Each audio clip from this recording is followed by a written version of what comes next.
then, welcome to CoreTV News on the Hour. I am Nifemi Oguntoye. The police say there are credible intelligence reports of a terrorist plot to carry out attacks in the Abuja transport sector. Consequently, the FCT Police Commissioner Joseph Umbo have been directed to beef up security at motor parks and bus terminals in Abuja and its environs. Police spokesman Frank Umba says the intended attacks are likely to be through suicide bombers or improvised explosive devices concealed in luggage, bags, or cans. The police therefore want members of the public to be vigilant and report any suspicious persons, objects or activities to security forces without delay. Meanwhile, the police authorities have advised Abuja residents not to panic as security forces are taking steps to neutralize and effectively deal with the security threat. The police also want management of motor parks and bus terminals to carry out thorough searches on passengers and their bags, as well as vehicles entering and leaving their parks. In addition, the want park operators to discourage overnight parking of vehicles, particularly by unknown persons. The police have again reaffirmed that they can be reached on the following hotlines: FCT Police Control Room 070-5733-7653, Force Intelligence Bureau Operations Room 081-393-79245, or 080-756-50624, and National Emergency Line 112. Meanwhile, Nigeria and United States are to strengthen strategies to tackle the threat of terrorism facing Nigeria and bring insurgent activities to an end. This was the outcome of a meeting between Nigeria's Senate President David Mark and U.S. Ambassador James Ntwiso in Abuja. Both men lamented the countless number of lives and property have already been lost in terror attacks and are keen on ending the cycle of violence. Senator Mark specifically pointed out that Boko Haram is not only a threat to Nigeria, but also poses a great danger to human existence. He says the threat is much more closer than was ever imagined, while also noting that the insurgents have wider networks and support outside Nigeria. He added that everything humanly possible is being done by the Nigerian government to free hostages, especially the girls of Chibok Secondary School, held by Boko Haram for over 80 days. The U.S. envoy pledged to continued support and assistance of the American government to end terrorism in Nigeria. He, however, cautioned that in the war against insurgents, the security operatives should be mindful of human rights in order not to cause more damage than arresting the situation. The State Security Service is sticking with its position that the Bring Back Our Girls movement is a franchise. SSS spokesman Marilyn Oga, however, says the agency is not prepared to exchange words with the group. She was reacting to the group's claims the security forces had launched a smear campaign against its members. Security forces have been paid, to provide security for every Nigerian. And so we are not going to join forces with any group. There are issues that have been raised. If those issues are false, then we should be told. For now, we are not joining issues with any group whatsoever. Security forces have recovered a stockpile of weapons from Bamo Forest in Bauchi State during a mop-up operation. This was after troops had succeeded in dislodging insurgents from the forest. Coordinator of the National Information Center, Michael Mary, discussed these at a press briefing in Abuja. So far, 10 rifles, 80 general-purpose machine guns have been excavated in different parts of the forest. The men and women apprehended in the forest have continued to give useful information and the link between the activities in the forest and other terrorist activities in different parts of the Federation. The mopping operation continues. We'll give you update as they come in. Governor Murtala Nyako and his deputy Balangilari both failed to appear before the 7-man panel investigating allegations of gross financial misconduct served by the Adamawa State House of Assembly. Here is a report of the proceedings from the Federal Secretariat building in Yola, the state capital. This is the first sitting of the panel since its formation on the 4th of July. The Adamawa State House of Assembly is complainant, and the governor and his deputy responded in the case of financial misconduct. Without giving reasons, the embattled governor and his deputy failed to appear before the panel. Wiwa Kaigama-led panel, however, received and admitted evidence submitted by the legislature. Duru Adeyele and Leonard Inzandon are leading prosecutors of the House who hope to win the case on behalf of the House. In 5 volumes, I've given the excerpts already, the extracts to the panel. The extracts came from here, so that the panel can have before it. Application granted. Most of us, they had 5 volumes. ADSIP, E and EUN passed through your committee. Yes, my lord. Consideration of the House. Yes, my lord. Kwamoti Lowry, the deputy speaker, represented the House, while Wafani Thima was interrogated as a witness to the assembly. I show you exhibit E1 to E6. Does it also show the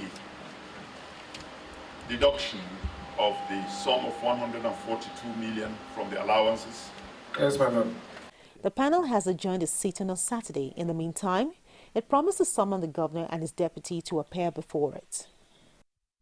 The Independent National Electoral Commission (INEC) has admitted that poor voter education was partly responsible for some of the challenges witnessed in 2011. It listed voter apathy and post-election violence as some of the fallouts of inadequate voter education in the last general elections. But INEC Chairman Professor Atairu Jega says lessons have been learned and the Commission is paying more attention to educating eligible voters ahead of the 2015 elections. Speaking at the International Seminar on Political Advertising and Voter Education, Jega revealed that the Commission has now put in place an interagency committee on voter education and publicity at national and state levels. He added that INEC has also been having regular quarterly meetings with all the registered political parties where information is shared about the Commission's operations. Meanwhile, Atairu Jega does now appear bothered by APC's plan to go to court over the outcome of the June 21 governorship election in Ekiti State.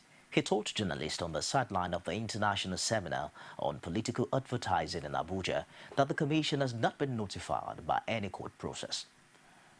In INEC, we do our best always to improve on the electoral process, and we thank God that Nigerians have seen that the election in Ekiti was conducted very well.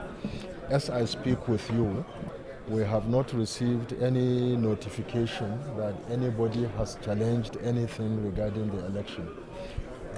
So we remain focused. We will keep on doing our best to improve, and as we move to Osun State, we hope to do even much better than we have done in Ekiti.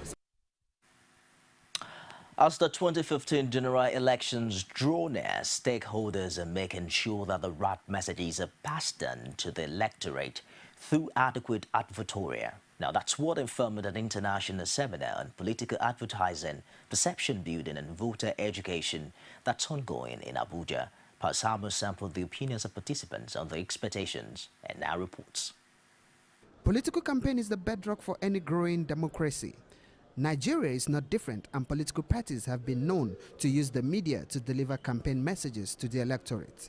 But now, advertising agencies say they are prepared to ensure that the right messages are sent out. The seminar is an effort and a knowledge-based electioneering that ought to translate to inform voting at the polls.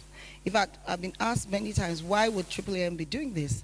And I've explained that it's so critical because right now, we need to let people know how important it is to develop advertising campaigns that help to build consumer awareness of why we're all going to vote for the best candidates next year. The keynote speaker maintained that political messages should only be done by political professional advertisers. I've always been a big fan of Albert Einstein because Albert Einstein and I share the same birthday. Now, Einstein had a theory, E equals mc squared. I've kind of taken his theory and changed it a little bit and come up with a winning campaign theory, which I call E equals mc cubed. Now, what does that mean? E is electoral victory. the way to win an election. And it's a function of three things. Information Minister Labaran Mako also had his say on the issues at stake. No nation is an island. People hire people to do jobs for them. I've seen British politicians hiring Americans to come and do their PR. I've seen American politicians hire people from Britain and other places to do their PR. These days, you want to invest in someone or organization you think has the professional reach, cutting-edge knowledge about the area to sell your ideas. On voter education, INEC admitted it didn't do well in 2011, but is convinced it will perform better next year. As we approach the general elections in February 2015, no effort is spared by stakeholders in promoting civic enlightenment among the electorate and the global best practices amongst it. For us, the Independent National Electoral Commission, INEC, we have always said that even though the 2011 general elections were widely acclaimed as a major improvement of the past elections in this country, we are determined to raise the bar much higher. Participants agreed that non-divisive political messages and adequate voter education will ensure that Nigeria's election management body fare better in 2015 than previous elections. Pius Samuel, CoreTV News, Abuja. Lagos State Governor Babatunde Fashola says his administration will continue to do the good works till the end of his tenure. Oluwaseyi Adegoke has details of the governor's stewardship in office. It is the custom of Governor Babatunde Fashola to give account of his achievements every 100 days since he assumed office. On this occasion, Fashola says his administration valued the people of Lagos State. It is the 26th consecutive time that we have reported to Lagosians. We do so because we do not take your mandate for granted. We do so because we are accountable and we value the feedback that we get from you. 100 days may look like a long time, but I can tell you that in government, it is not long. This is because we have to come here every 100 days to report progress, not stagnation. The governor underscored his achievements in housing and healthcare delivery, saying it is an area residents will benefit a lot. There is no local government in Lagos where our government is not providing one service or the other. From new schools to new hospitals to specialized primary healthcare services, new roads, drainages and skill acquisition centers, housing programs, everywhere you go, the hallmark of this government has been service delivery.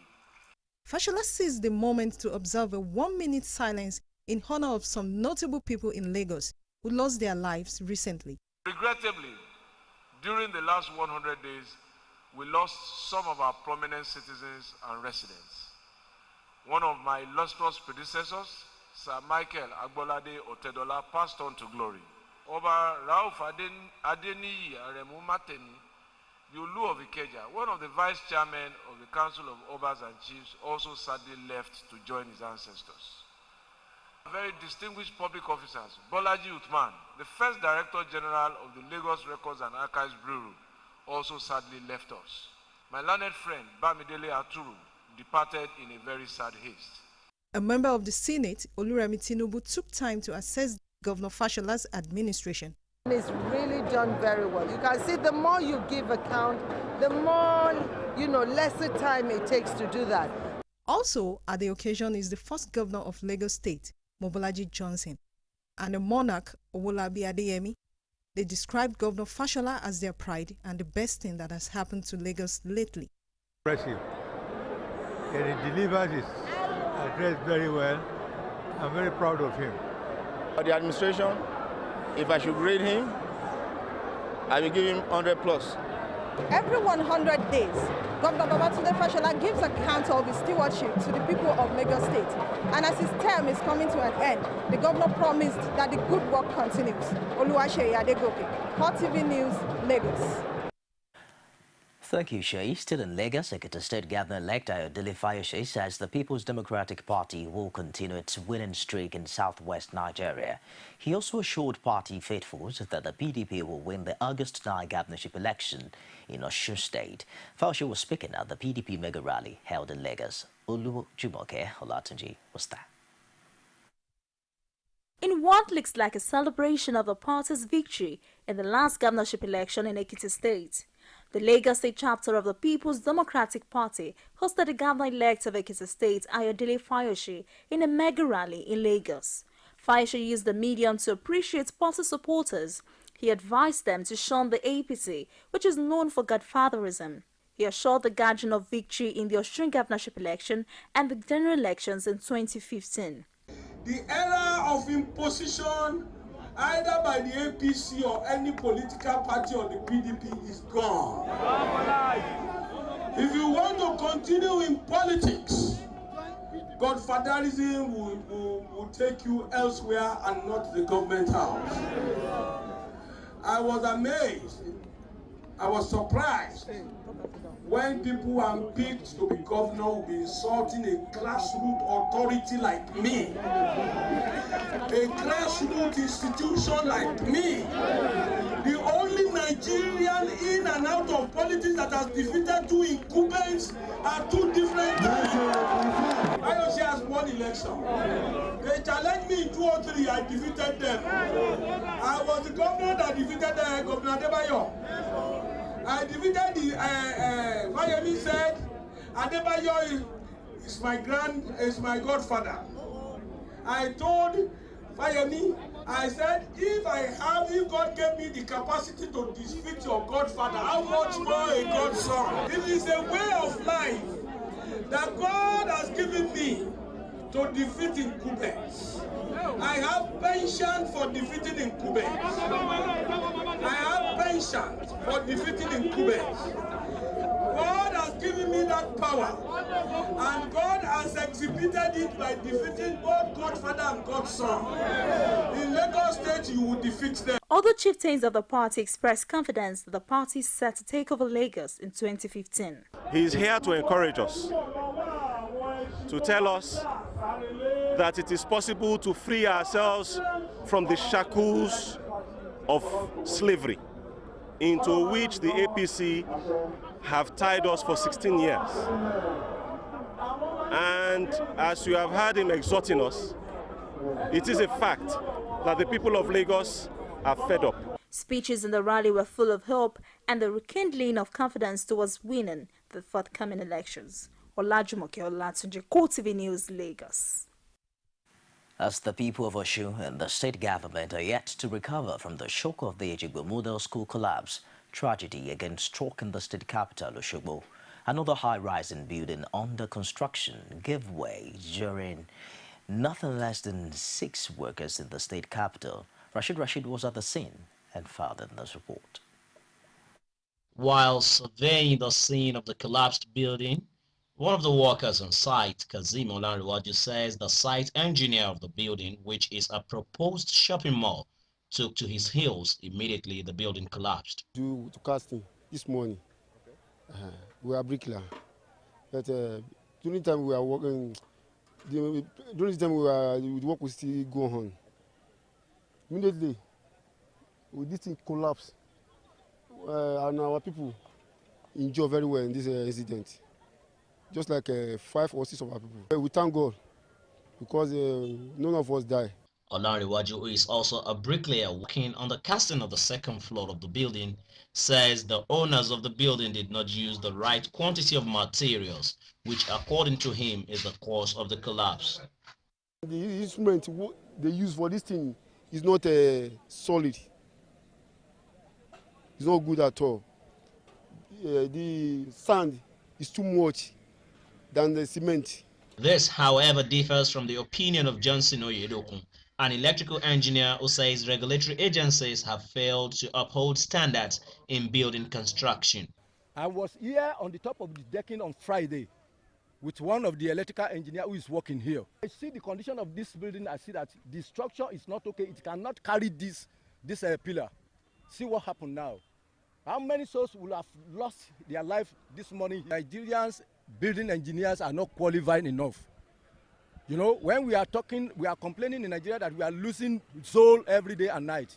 This type of structure is supposed not to be like this from the foundation to the stage it is. While the residents continue to look forward to regulatory agencies doing their duties, the Standards Organization of Nigeria in Osun State declined to make any comment on the issue, saying that the agency is not aware of the development and that the state director is not available.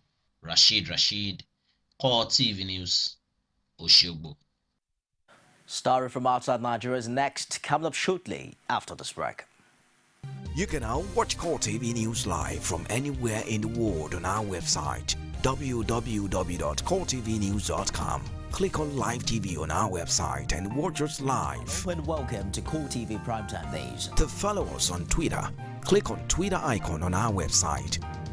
On Facebook, click on the Facebook and YouTube to see all our previous news production. You can also watch us live on YouTube. Click CoreTV, leave a space, then News. CoreTV News, our 24-hour news station. From time immemorial, women have birthed life, shaped character, and by extension, influenced the society. Moremi of Ife, Emoten of Benin, Queen Aminat of Zaria, all women of influence and power. Whether it's before election, after election. How ironical. Women being so powerful, yet have few grounds in decision making. They see you as a wife, and I see you as a wife to a man. We are talking women in politics. A woman will be bold enough to stand up and say, I want to become president of Nigeria. Only on CoreTV News.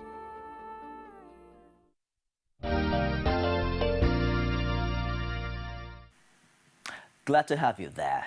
Diplomatic efforts to end the hostilities between Israel and Hamas militants gathered pace, with the United States President Barack Obama phoning Israeli Prime Minister Benjamin Netanyahu. But Netanyahu remained resolute, saying he would not end his campaign until he achieved his goal of stopping the Hamas fire. After weeks of rising rocket fire on the south, Israel appeared bent on dealing a fatal blow to Hamas, with Netanyahu saying talk of a ceasefire is not on the agenda. We urge all sides to steadfastly respect their obligations under international human rights law and international humanitarian law to protect civilians. In particular, attacks must not be directed against civilians or civilian objects, nor should military assets be located in densely populated areas or attacks be launched from such areas. For its part, the government of Israel must take all possible measures to ensure full respect for the principles of distinction, proportionality, and precautions in attack during the conduct of hostilities, as required by international humanitarian law. In all circumstances, they must avoid targeting civilians. However, we have received deeply disturbing reports that many of the civilian casualties, including of children, occurred as a result of strikes on homes. Such reports raise doubts about whether the Israeli airstrikes have been in accordance with international humanitarian law and international human rights law. The targeting of civilian homes is a violation of IHL unless these homes are being used for military purposes.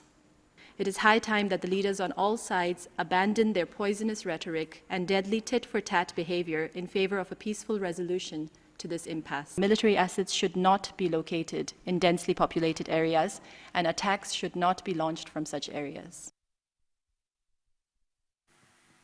And that story wraps it this hour on CoreTV News. Do join us again at the top of the hour as we keep you up to date with stories across and beyond Nigeria. I'm Nifemi Okuntoye. Thanks for being there.